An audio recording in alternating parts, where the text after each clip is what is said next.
देवभूमि उत्तराखंड में अगर शाम ढलते ही चूल्हे की आग से पहले घरों के किवाड़ कस दिए जाएं और राह चलते बच्चों की पुकार में डर की थरथराहट हो, तो समझ लीजिए कि देवों की यह पावन धरा आज इंसानों की नहीं बल्कि आदमखोर वन्य जीवों के खौफ की जागीर बनी। 10 मार्च 2026 को टाइम्स ऑफ इंडिया में छपी रिपोर्ट के मुताबिक विधानसभा में सूबे के वन मंत्री ने खुद यह सनसनीखेज सच स्वीकारा कि वर्ष 2000 से लेकर जनवरी 2026 तक वन्य जीवों के हमलों में 1296 बेगुनाह लोग अपनी जान गंवा चुके हैं, जबकि 6624 लोग गंभीर रूप से लहूलुहान हुए हैं।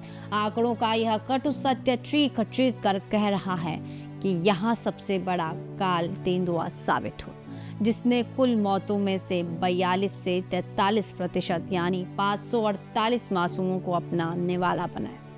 इसके अतिरिक्त जहरीले सांपों ने 260, हाथियों ने 230, खूंखार बाघों ने 106 और भालू ने 70 इंसानों को मौत की नींद सुला दिया।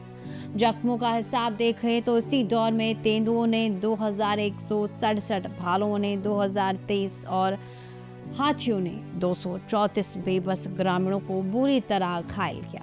जानकारों का मानना है कि तेंदुओं का खौफ जहां पूरे साल बना रहता है, वहीं भालू अक्टूबर से दिसंबर के महीनों में सबसे अधिक उग्र और आक्रामक हो जाते हैं। हालात इतने डरावने हो चुके हैं कि 2024 में जहां 64 इंसानों की बलि चढ़ी और 342 लोग घायल हुए, वहीं 2025 के अंतिम महीनों में तो भालुओं का ऐसा अप्रत्याशित खौफ फैला कि महज कुछ हफ्तों में 8 लोग मारे गए और 107 लोग लहूलुहान हो गए। केवल पौड़ी गढ़वाल के थलीसैंण ब्लॉक में भालुओं ने 40 मवेशियों को अपना निवाला बना डाला। सबसे ज्यादा चौंकाने वाली बात यह रही कि ये हमले जंगलों में नहीं बल्कि सीधे इंसानी बस्तियों और गांवों के भीतर। चमोली जिले के एक सरकारी स्कूल के भीतर घुसकर 2 भालुओं ने एक मासूम बच्चे को घसीटकर दूर झाड़ियों तक पहुंचा दिया, जिसके बाद पूरे प्रदेश के दर्जनों गांवों में हफ्तों तक स्कूल बंद करने पड़े और वन महकमे की संगीनों के साए में बच्चों की सुरक्षा और बोर्ड परीक्षाएं करानी पड़ी। उत्तराखंड में इंसानों और वन्य जीवों के बीच खूनी संघर्ष का यह सिलसिला नया नहीं है बल्कि शताब्दियों पुराना है, जिसका सबसे पहला लिखित प्रमाण मशहूर शिकारी एडवर्ड जेम्स जिम कॉर्बेट की ऐतिहासिक किताबों में मिलता है। कॉर्बेट के अनुसार औपनिवेशिक ब्रिटिश सरकार के रिकॉर्ड में 1905 से पहले किसी नरभक्षी का लिखित ब्यौरा नहीं था।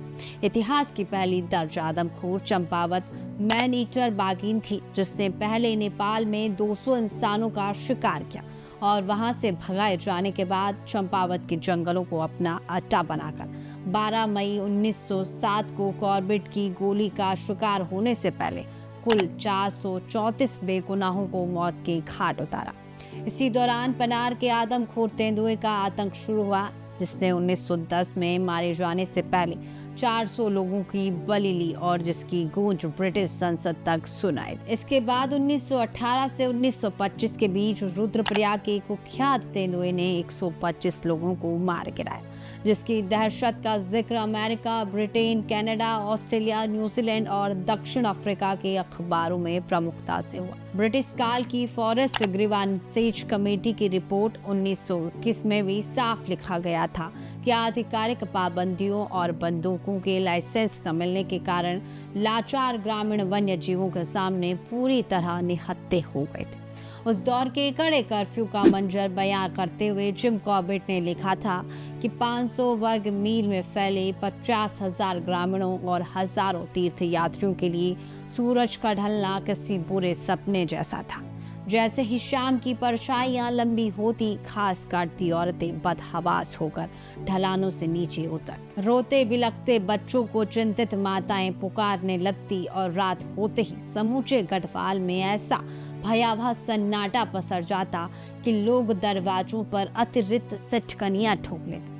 लेकिन सबसे बड़ा फर्क यह है कि उस जमाने में सड़कें और संचार साधन होने से एक घटना की खबर सरकारी दफ्तरों या शिकारी तक पहुंचने में हफ्ते बीत जाते थे और शिकारी के पहुंचने तक आदमखोर मीलों दूर नया शिकार कर चुका होता था। आज आधुनिक दौर में पिंजरे, ट्रैंक्विलाइजर गन, ड्रोन और ट्रैप कैमरों की मौजूदगी के बावजूद स्थिति संभलने के बजाय विकराल होती जा रही। इस खूनी त्रासदी का एक अनदेखा पहलू यह भी है कि जान गंवाने वाले हर एक इंसान के पीछे उसका बिखरता परिवार, अनाथ होते बच्चे और बेवा होती पत्नियां होती, जिन्हें कभी आंकड़ों में नहीं गिना जाता। प्रख्यात शिकारी जॉय वकील के अनुसार 1972 के वन्य जीव संरक्षण अधिनियम के बाद शिकार पर पूर्णतः प्रतिबंध लगने से बाघों और तेंदुओं की आबादी में अप्रत्याशित बढ़ोतरी तो हुई, पर जंगलों का दायरा सिमट गया। जब जंगल की निश्चित धारण क्षमता से ज्यादा जानवर बढ़ेंगे तो भोजन की तलाश में वे सीधे बस्तियों की रुख करेंगे। ऊपर से भारतीय वन्य जीव संस्थान के वैज्ञानिकों का कहना है कि ग्लोबल वार्मिंग के चलते तापमान बढ़ने से भालू शीत निद्रा में नहीं जा पा रहे, जिससे वे अत्यधिक चिड़चिड़े और हिंसक होकर इंसानों पर टूट पड़ रहे। उत्तराखंड पलायन नियंत्रण आयोग की हालिया रिपोर्ट का खुलासा और भी दर्दनाक है, जिसके अनुसार राज्य में 60% खेती और फसलें केवल बंदरों और जंगली सुअरों के कारण बर्बाद हो रही। आजीविका छीनने से परेशान ग्रामीण लगातार अपने गांवों से पलायन करने पर मजबूर हैं। ब्रिटिश काल में जहां जानवरों के हमले पर फूटी कौड़ी का मुआवजा नहीं मिलता था, वहीं 1990 के दशक में मिलने वाली 20-22 हजार रुपए की अनुग्रह राशि को बढ़ाकर वर्तमान उत्तराखंड सरकार ने अब 10 लाख रुपए कर दिया है। मवेशियों और मकानों के नुकसान पर भी मुआवजा दिया जाता है, लेकिन सवाल उठता है कि क्या पैसों का मुआवजा किसी इंसान की जिंदगी या उजड़े परिवार का विकल्प बन सकता है। प्रसिद्ध शिकारी नवाब सफद अली खान का भी यही मानना है कि जब कानून के फेर में खतरनाक वन्य जीव को मारने या पकड़ने में देरी की जाती है तो जनता के आक्रोश के आगे संरक्षण के सारे दावे हवा हो जाते हैं।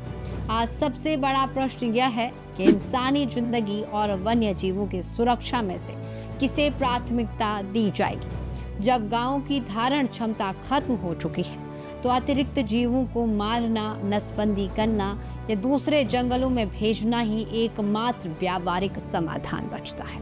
ग्रामीण जनता के पास न बंदूक खरीदने के पैसे हैं और न ही कारतूसों के संसाधन। ऐसे में केवल कागजी अधिकार देने से समस्या खत्म नहीं होगी। यह बेहद दुखद और दुर्भाग्यपूर्ण स्थिति है कि इंसानों की जान, आजीविका और पलायन से जुड़ा यह गंभीर और ज्वलंत मुद्दा आज केंद्र सरकार, राज्य सरकार और यहाँ तक कि मुख्य विपक्षी दलों के चुनावी एजेंडे से पूरी तरह गायब है। तो चलिए फिलहाल के लिए बस इतना ही, और इस पूरी विश्लेषण पर आपकी क्या राय है, आपकी क्या तर्क है, कमेंट बॉक्स में बेबाकी से साझा करें।